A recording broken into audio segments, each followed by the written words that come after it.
Hello everyone, Shri IAS academy में आपका स्वागत है। जैसा कि आप जानते हैं कि श्री आईएएस एकेडमी ने एसे राइटिंग डिस्कशन की सीरीज शुरू की है, जिसमें ऑलरेडी हमारे 2 पार्ट आ चुके हैं। ये हमारा पार्ट 3 है।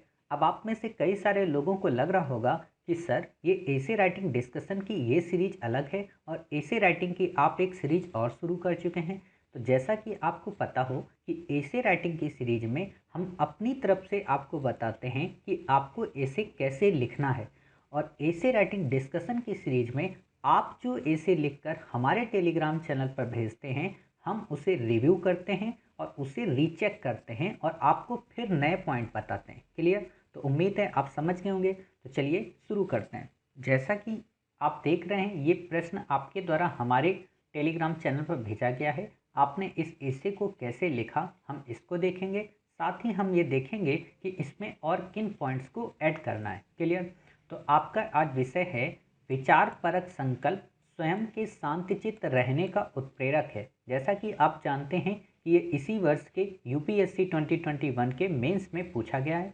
आपने इसको कैसे लिखा, तो हम इसको देखते हैं। आपने लिखा है, मनुष्य जितना ज्ञानवान और संकल्पवान बनेगा, उसकी इच्छाएं भी उसी अनुपात में पूर्ण होंगी। अथर्ववेद में ये बात कही गई। आपने लिखा है, उपरोक्त सूक्ति से आशय यह है कि मनुष्य के इच्छाओं की पूर्ति उसके ज्ञान व संकल्प पर निर्भर करती है। जब मनुष्य की इच्छा पूर्ण हो जाती है तो उसे शांति की प्राप्त होती है, क्योंकि प्रत्येक मानव की इच्छा के मूल में कहीं ना कहीं शांति प्राप्त करना होता है, उद्देश्य छुपा होता है। अर्थात निबंध का शीर्षक इस बात को स्पष्ट करता है, पुष्ट करता है कि विचार परक संकल्प स्वयं के शांतिचित्त रहने का उत्प्रेरक है। अब हमारे समझ कुछ प्रश्न खड़े हो उठते हैं कि विचार परक संकल्प क्या है, ये कैसे किसी मानव के लिए शांतिचित्त प्राप्त करने में उत्प्रेरक की भांति कार्य करते हैं, तथा क्या विचार परक संकल्प ही एकमात्र शांतिचित्त प्राप्त करने के साधन हैं। विचार परक संकल्प को समझने के लिए सर्वप्रथम विचार को समझना होगा। इसका जन्म कैसे होता है, तो इसका जन्म निर्वात में नहीं होता, बल्कि परिस्थितियों के संयोग से होता है। उदाहरण स्वरूप देखें तो हमने अमेरिका की क्रांति, फ्रांस की क्रांति तथा भारतीय राष्ट्रीय आंदोलन को काफ़ी पढ़ा लिखा और समझा है। इसी क्रम में यह भी जाना है कि इन देशों के निवासियों में स्वतंत्रता, समानता, बंधुत्व का विचार आया और इसके लिए इन्होंने संकल्प लिया, फिर इसे मूर्त रूप भी प्रदान किया। अब हम संकल्प को समझें तो जब मानव विचार करता है तो उसे मूर्त रूप देने का प्रयत्न करता है। जैसे कोई युवा सिविल सेवक बनने का विचार बनाता है, तो विचार बनाने के बाद वो संकल्प करता है कि मुझे सिविल सेवक बनना है, इतने समय में बनना है, इसके लिए करना है आदि। विचार परक संकल्प की प्रकृति की बात करें तो यह सकारात्मक व नकारात्मक दोनों प्रवृत्ति के होते हैं। अर्थात ये व्यक्ति की मनोदशा पर निर्भर करता है कि उसका जीवन में उद्देश्य क्या है। यदि उसकी प्रवृत्ति नकारात्मक है तो वो विचार भी नकारात्मक करेगा और इसी आधार पर संकल्प सुनिश्चित करेगा। जैसे ओसामा बिन लादेन। तो वहीं कोई व्यक्ति जो समाज, देश व विश्व के लिए सकारात्मक उद्देश्य जैसे शांति, अहिंसा व बंधुत्व आदि रखता है, तो उसके विचार भी उसी अनुरूप होंगे और इसके संकल्प का आधार भी यही होगा। जैसे Mahatma Gandhi, Mother Teresa, Nelson Mandela आदि। अर्थात विचार परक संकल्प का उद्देश्य व्यक्तित्व पर भी निर्भर करता है। अब हम देखते हैं कि विचार परक संकल्प मानव के शांति चित्त प्राप्त करने के लिए कैसे उत्प्रेरक की भांति कार्य करता है। सबसे पहले हम उत्प्रेरक का अर्थ समझते हैं। तो इसका सामान्य सा अर्थ है किसी हो रही प्रक्रिया की गति को तीव्र कर देना। जैसे इसे हम इस विश्लेषण से सरलता से समझ सकते हैं, जिससे हमारे प्रश्न का भी जवाब मिल जाएगा। मानव जीवन का मूल उद्देश्य शांति प्राप्त करना, और प्रत्येक मानव इस साध्य को प्राप्त करने के लिए विभिन्न साधनों का सहारा लेते हैं। जैसे महात्मा बुद्ध ने गृहत्याग व कठोर संघर्ष के बाद शांति पाया, तो कहीं कोई व्यक्ति अधिक से अधिक धन कमाकर शांति को अर्जित किया। अर्थात व्यक्ति शांति प्राप्त करने के लिए उचित, अनुचित, हिंसा, अहिंसा जैसे साधनों को अपनाता है। उदाहरण, मदर टेरेसा को समाज की सेवा करके शांति मिली, तो मैरी कॉम को स्वर्ण पदक जीतकर। कोई विचार यदि शांति के उद्देश्य को प्राप्त करने के लिए गढ़ा जाता है, जैसे उपयुक्त उदाहरणों से हमने देखा है, तो विचार शांति चित्त करने के लिए उत्प्रेरक की भांति ही कार्य करेंगे, क्योंकि शांति स्वयं में एक मूल्य है जो सकारात्मक होती है। यदि हम इसरो को देखें तो भले ही हमारा चंद्रयान मिशन 2 विफल हुआ, परंतु हमारे वैज्ञानिकों ने इस असफलता को स्वीकार करते हुए फिर से अगले मिशन, विशेषकर गगनयान को सफल बनाने के लिए पूरी लगन व निष्ठा के साथ कार्य करने लगे।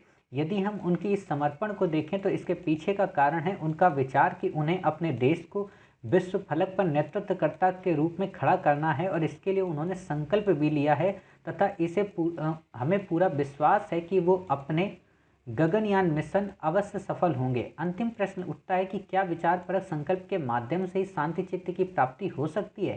तो इसका जवाब नहीं, क्योंकि किसी को खेल कर शांति की अनुभूति होती है तो किसी को खाना बनाकर, अर्थात शांति प्राप्त करने के विविध माध्यम में उसमें विचारपरक संकल्प भी है।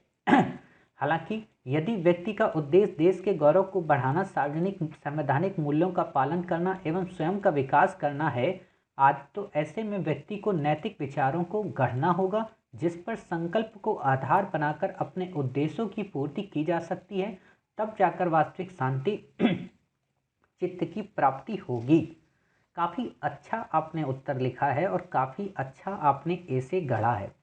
मतलब आप ये मान कर चलिए कि आपके प्रीवियस जो ऐसे आए हैं उनकी अपेक्षा आपका लेवल पहले की अपेक्षा बढ़ा है। और ऐसा ही अगर आप ऐसे लिखते हैं यूपीएससी के एग्ज़ाम में तो आप ये मान कर चलिए कि आपको 130 से 140 मार्क्स मिल जाएंगे। लेकिन अब आप में से कई सारे लोगों को लग रहा होगा कि मैंने ये क्यों कह दिया कि आपको 140 130 मार्क्स मिल जाएंगे, क्योंकि जैसे आपने सभी शब्दों को, सभी डायमेंशन को कवर किया है, उस हिसाब से जितने भी मैंने टॉपर्स की कॉपियां अभी तक रिव्यू की हैं, जिन्होंने ऐसे लिखा है या ऐसे की फील्ड में जो टॉप रहे हैं खासतौर पर हिंदी मीडियम के, तो उनकी तुलना में आप समरूपता को पा रहे हो। बस थोड़ी थोड़ी जो मिस्टेक्स हैं, थोड़ी मिस्टेक का मतलब ये नहीं है कि आपका कंटेंट खराब है, आपका कंटेंट काफ़ी अच्छा है, उसे आपने काफ़ी अच्छे से लिखा है। बस जो थोड़ी सी मिस्टेक हैं, जैसे जब आप पैरा बदलते हो तो वहाँ पर आपके पास संयोजक शब्द नहीं होते कि आप ऊपर की लाइन को नीचे की लाइन से जोड़ दो। तो वहाँ पर आप जब लिखते हो ना कि अभी हम देखते हैं इस चीज़ को, तो वो क्या, वो झटका देने वाली स्थिति है, मतलब वो स्मूथ नहीं है। स्मूथ का मतलब कि एग्जामिनर को फील ना हो पढ़ने में, रुकने में कि अच्छा यहाँ पे पैरा टूट रहा है क्या। तो ये चीज़ में आपको सुधार करना है, पहली चीज़। दूसरी चीज़ क्या है कि आपने जो क्वेश्चन रेस किए हैं वो क्वेश्चन आपने काफ़ी अच्छे रेस किए कि हाँ किस प्रकार हम ये समझेंगे कि कुछ प्रश्न खड़े होते हैं। अब यहाँ पर आप क्या करते हो, जब आप ये बताते हो ना, अब हमारे समझ यहाँ पे बस आपको अपने शब्दों को सही करना है। क्या करना है वो अभी हम आपको बताएंगे, अभी हम बस आपकी एक एक कमी को यहाँ पे दिखा रहे हैं। एक तो ये चीज़, दूसरी छोटी छोटी जो वर्तनियाँ हैं, वर्तनियों का मतलब कि जैसे कहाँ पर स्त्रीलिंग आएगा, कहाँ पर पुल्लिंग आएगा, कहाँ पर शब्दों को हमें कैसे लिखना है का की के संदर्भ में, बस उनको सही करना है। जैसे आपने यहाँ पे लिखा है ना, क्योंकि प्रत्येक मानव की इच्छा के मूल में कहीं ना कहीं शांति प्राप्त करने का उद्देश्य छुपा होता है, शांति प्राप्त करने का उद्देश्य निहित होता है। ऐसे वर्डों को आपको यहाँ पे वो करना। छुपा वर्ड वहाँ पे यूज किया जाता है जब कोई लुका छिपी खेलता है। निहित का मतलब होता है उसके अंदर। क्लियर। अब यहाँ पे जैसे आपने कोशिश की, ये जैसे आपको यहाँ नहीं बताना है, यहाँ पे आपको एक्सप्लेन नहीं करना है, ये चीज़ आपको अंत में बतानी है कि अर्थात निबंध का शीर्षक भी इस बात को पुष्ट करता है। ये तो फिर वो हो गया ना क्वेश्चन आंसर की बात, कि उन्होंने एक कोडिंग वर्ड दिया, आपने उनके सामने कोडेड वर्ड दे दिया और अपने कोडेड से उनके कोडेड को इनकोड कर दिया और आपने सिद्ध कर दिया। ये आपको नहीं करना है। क्लियर। इस चीज़ से आपको बचना है।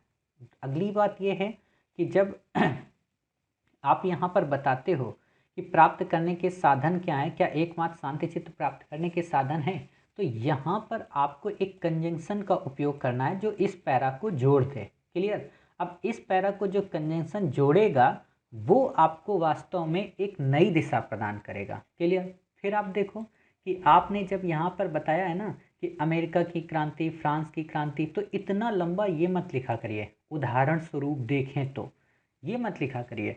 आप यहाँ पे ऐसे लिख सकते हो, अभी मैं इसी लाइन को बता रहा हूँ, फिर मैं बताऊँगा अपनी तरफ से कि इसका जन्म कैसे होता है। तो इसका जन्म निर्वात में नहीं होता बल्कि परिस्थितियों के संयोग से होता है।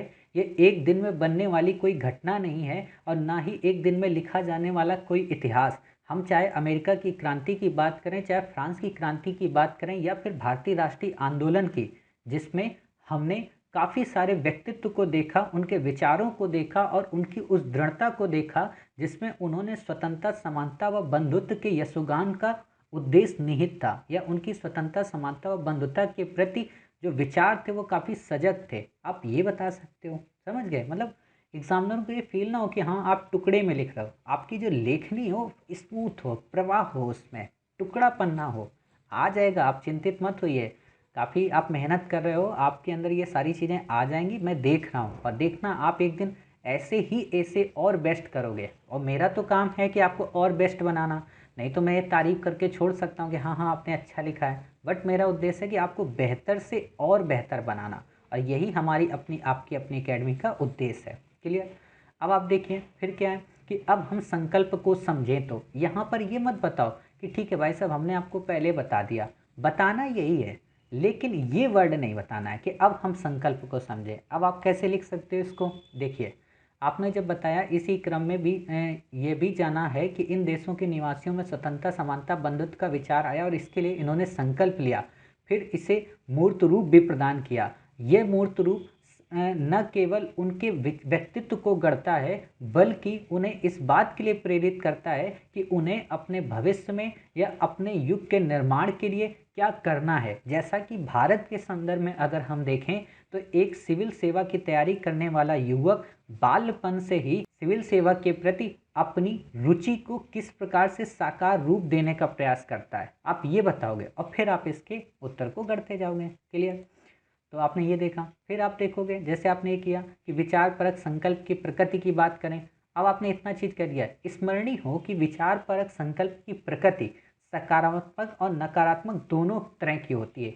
ये निर्भर करती है उस व्यक्ति की मनोदशा पर, उस व्यक्ति के व्यक्तित्व पर जिस पर ये लागू हो रही होती है। चाहे वो हम ओसामा बिन लादेन को देखें कि उसके विचारों में नकारात्मकता थी, उनके विचारों में आतंकवाद, उग्रवाद, इन सब की भावना थी, तो वहीं हम गांधी, मदर टेरेसा और नेल्सन मंडेला को देखते हैं तो उनके व्यक्तित्व और विचारों में एक सकारात्मक थी, जिन्होंने न केवल करोड़ों कोटि कोटि लोगों को अपना अनुयायी बनाया, जबकि विश्व पटल पर आने वाले युगों के लिए एक नई संस्कार या एक नई प्रेरणा के रूप में उभर कर आए। आप ऐसे बता सकते हो। इतिहास इनको हमेशा याद रखेगा, आप ऐसे वर्ड यूज कर सकते हो।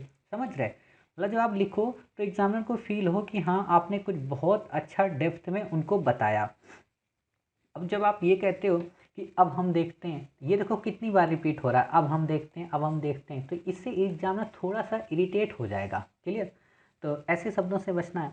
फिर आप बता सकते हो कि वहीं हम देखते हैं कि विचार परक संकल्प, अब ये अब हमने हटा दिया, हम ये बता रहे हैं कि वहीं हम देखते हैं कि विचार परक संकल्प मानव के शांत चित्त प्राप्त करने के लिए उत्प्रेरक का काम करता है। अब कैसे उत्प्रेरक करता है? देखो, आपने जब शुरू में क्वेश्चन यहाँ पे रेस किए थे ना, इस जगह पे फर्स्ट पेज पे, कि अब समझ से कुछ प्रश्न खड़े होते हैं, तो बस यहाँ पर ही आपको प्रश्न वो करने हैं, आगे आपको प्रश्न वो नहीं करने हैं। क्यों? क्योंकि आपके इन 5 प्रश्न को ढूंढते ढूंढते एग्जामिनर आपका पूरा उत्तर पढ़ डालेगा। क्लियर? और यही तो हमें करना है, आपको बताना नहीं कि भाई साहब अच्छा हमने आपके 3 प्रश्न कंप्लीट करा दिए, अब चौथा कराना है और फिर 5वां कराना है, ये चीज़ आपको नहीं करनी। दूसरी चीज़, यहाँ पे आपने काफ़ी बड़ा पैरा कर दिया है, इस पैरा को आप सुधारिए। काफ़ी बड़ा आपने पैरा कर दिया, तो ऐसे पैरा से आप बचिए। क्लियर? साथ ही आप क्या करिए, यहाँ पे एक दो चीज़ें और हैं। उदाहरण स्वरूप मदर टेरेसा, जैसे आपने यहाँ पे मदर टेरेसा का नाम दिया, ठीक है, आपने मदर टेरेसा को वहाँ पे पहले ही बता दिया है, तो मदर टेरेसा को बार बार उल्लेख मत करें, और भी कई सारे लोगों को लाएं, और ख़ास तौर पर अब करंट की कई सारे लोगों को लाएं। करंट के कई लोगों को आप कैसे यूज कर सकते हो? आप देखोगे कि विगत वर्ष में कूडोस को राष्ट्रपति रामनाथ कोविंद जी के द्वारा पद्म श्री का अवार्ड दिया गया। किस लिए? क्योंकि उन्होंने समाज में काफ़ी ज़्यादा रिफॉर्म लाए। काफ़ी सारे ऐसे लोगों को उस समय अवार्ड मिले, शायद भारत के इतिहास में पहली बार था कि उन समाज सेवकों को मिला जो रियल में समाज सेवा कर रहे थे। क्लियर?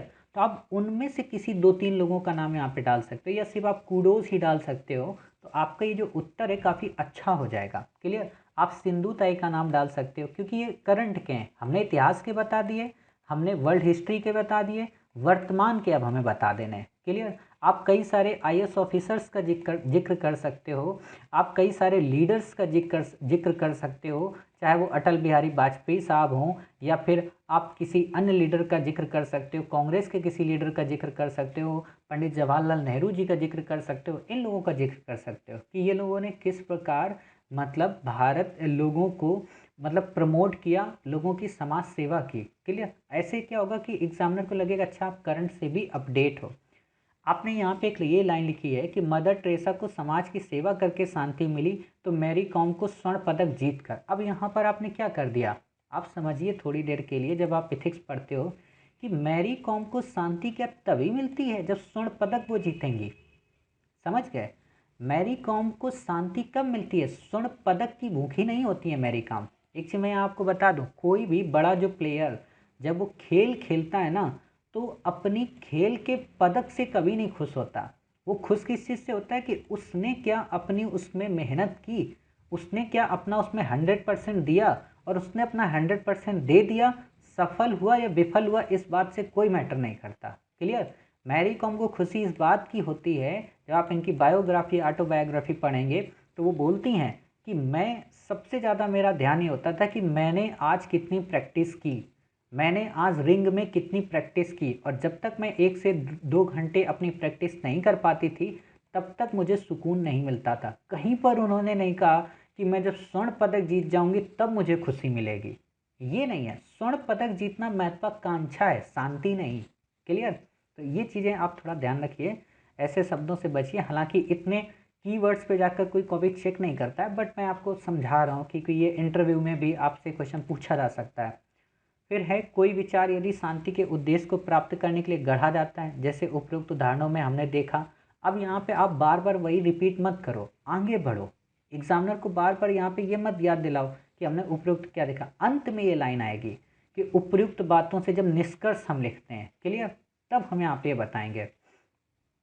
आप यहाँ पे शांति के बस उद्देश्य बताइए, ठीक है। हो सकता है आप ये निष्कर्ष ही लिख रहे हो, लेकिन आपका निष्कर्ष ये इसलिए नहीं हो सकता क्योंकि अभी आप चंद्रयान मिशन को लिखना बाकी रखे हो, तो इसलिए मैं ये नहीं कह सकता हूँ कि ये आपका निष्कर्ष ही होगा। निष्कर्ष अगर आपका ये है तो आप इस पूरी लाइन्स को यहाँ से इनको उठा के अंत में पेस्ट करिए। क्लियर? फिर आप देखिए, आपने चंद्रयान के बारे में बताया कि चंद्रयान 2 विफल हुआ। अब यहाँ पे आपको पैरा ये चेंज करना है। क्लियर? और ये पैरा तो लाना ही नहीं है, तो आप यहाँ पे नए पैरा से लिखते यदि हम इसरो की बात करें, यदि हम इसरो की बात नहीं, वहीं जब हम इसरो को देखते हैं, भारतीय अंतरिक्ष अनुसंधान, यहाँ पे बड़े वर्ड आपको यूज करना है। इसरो जब आप यूज करते हो ना तो एक छोटा वर्ड हो जाता है, मतलब उसका सम्मान उतना कम हो जाता है। जैसे आप जब पढ़ोगे हिस्ट्री, जब आप पढ़ते होगे तो आप उसमें देखते हो ना, राजा महाराजा धीराज पद्मपति सिंघानिया तीनों समुद्र के विजेता चंद्रगुप्त समुद्रगुप्त सम्राट पधार रहे हैं। कितना बढ़िया लग रहा है समुद्रगुप्त। और ऐसे अगर कोई कह दे कि समुद्रगुप्त पधार रहे हैं, क्या खराब नहीं लगेगा? तो वही चीज़ है कि आप यहाँ पे बढ़ा के बताओ कि भारतीय अंतरिक्ष अनुसंधान ने। आप ऐसे जब बताते हो ना तो एक फीलिंग आती है कि हाँ, कि किस प्रकार चंद्रयान 2 की विफलता के बाद हम गगनयान की ओर उन्मुख हैं, और किस प्रकार। अब यहाँ पे आप ये बता दो कि आज़ादी की 75वीं वर्षगांठ पे लोगों को शांति प्रदान करने के लिए, लोगों के चेहरे पे मुस्कुराहट दिलाने के लिए आप ऐसे दो इमोशनली, मतलब टंच करो, मतलब जाते जाते, क्योंकि आपका अंतिम पेज है इसके बाद, तो जाते जाते एग्जामिनर को इमोशनली टंच कर दो। और अच्छी बात यह है कि आपने इस लाइन को लास्ट में रखा। क्यों? क्योंकि ये उसकी करंट से रहेगी और यही चीज़ उसको याद रहेगी, इसी बेस पे वो आपको नंबर दे देगा। क्लियर? तो आप इसको वो कर दो, कैसे आज़ादी से जोड़ना है आपको टंच करते हुए, ठीक। विश्व पटल पर, ये तो सभी लाइन लिखते हैं कि विश्व पटल पर क्या कर सकते हैं। अब अंतिम प्रश्न उठता है, ये नहीं, अब यहाँ पर आप डालो उपयुक्त बातों, तथ्यों और घटनाओं से एक बात तो स्पष्ट है। ऐसे लिखो इस चीज़ को। क्लियर? ऐसे करके फिर आप अपने इस उत्तर को अच्छे से दे सकते हो। क्लियर? तो आप समझ गए कि हमने आपके एक एक पैरा को किस तरीके से एनालिटिक किया, किस तरीके से हमने आपको नए पॉइंट्स बताए। हालांकि आप में से जिन लोगों को ये ऐसे चाहिए, तो इस ऐसे को सुनने से पहले, इस ऐसे को पढ़ने से पहले आप हमारी ऐसे राइटिंग की सीरीज़ यानी कि यूट्यूब की प्लेलिस्ट में जाएं। वहाँ पर आप इस वीडियो को देखें, शायद पार्ट 12 या पार्ट 11 है, वहाँ पर हमने इसको काफ़ी अच्छे से और डिस्कस किया है। कई सारे वहाँ पे हमने पॉइंट्स बताए हैं, कई सारी वहाँ पे इससे रिलेटेड हमने सूक्तियाँ बताई हैं। तो आप उन सूक्तियों का उपयोग करें और उसी बेस पर इस एसे को अपने साथ लें और मिलकर एक नए एसे का गठन करें, अर्थात इसी एसे को नई नई शब्दावलियों से सुशोभित करें। क्लियर? तो उम्मीद है आपको ये एसे समझ में आया होगा, इसका डिस्कशन आपको अच्छा लगा होगा। मिलते हैं आप ही के द्वारा भेजे गए एक नए एसे के साथ। तब तक अपना ख्याल रखिए और स्वस्थ रहिए।